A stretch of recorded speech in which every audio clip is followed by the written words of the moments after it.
திமுக ஆட்சிக்கு வந்த பிறகு தமிழ்நாட்டில் அரசு பள்ளிகளில் மாணவர் சேர்க்கை குறைந்து கொண்டே வருவதாகவும், அரசு பள்ளிகளின் மீது நம்பிக்கை இழந்த பெற்றோர்கள் தங்கள் குழந்தைகளை தனியார் பள்ளிகளில் சேர்க்க ஆர்வம் காட்டுவதாகவும் பாஜக தேசிய பொதுக்குழு உறுப்பினர் அண்ணாமலை குற்றம் சாட்டியுள்ளார்.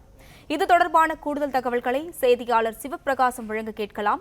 வணக்கம் சிவபிரகாசம், இதுகுறித்த விவரங்களை பகிரலாம். வணக்கம்.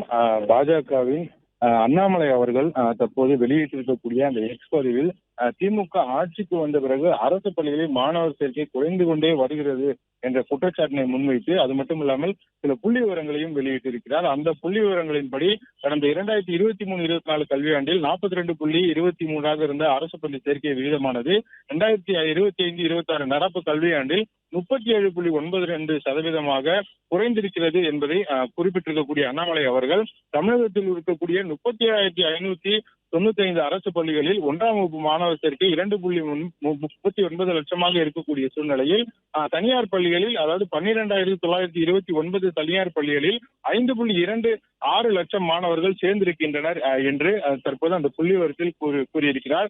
அது மட்டும் இல்லாமல் தமிழகத்தில் பள்ளிக் கல்வித்துறை அமைச்சரின் சொந்த தொகுதி உட்பட பல அரசு பள்ளிகளில் கட்டிடங்கள் இல்லாமல் மரத்தடியில் வகுப்பறைகள் செயல்படுவது, பள்ளி கட்டிடங்கள் எழுந்து விழுவது, போதிய ஆசிரியர்கள் நியமிக்கப்படாதது, அரசு பள்ளி மாணவர்களிடையே ஜாதி வன்மம் அதிகரித்திருப்பது, இப்படிப்பட்ட காரணங்களின் காரணமாக பெற்றோர் அதிருப்தி அடைந்து கடன் வாங்கினாலும் பரவாயில்லை என்று தனியார் பள்ளிகளில் சேர்க்க ஆர்வம் காட்டுவதாகவும் அண்ணாமலை இந்த எக்ஸ் பதிவின் மூலமாக குறிப்பிட்டிருக்கிறார். அதிலும் மிக முக்கியமாக அந்த தனியார் பள்ளிகளுக்கு பயன்படும் வகையில்தான் திமுகவின் கல்விக் கொள்கை அமைந்திருக்கிறது என்ற குற்றச்சாட்டினையும் தற்போது இதன் மூலமாக முன்வைத்திருக்கக்கூடிய அண்ணாமலை அவர்கள், கடந்த ஆட்சியில் கொண்டு வரப்பட்ட அந்த எல்கேஜி, யூகேஜி அந்த தொடக்க கல்வியானது இந்த தமிழக அரசு பள்ளிகளில் நடைபெறுவதே இல்லை என்ற குற்றச்சாட்டினை முன்வைத்திருக்கிறார்.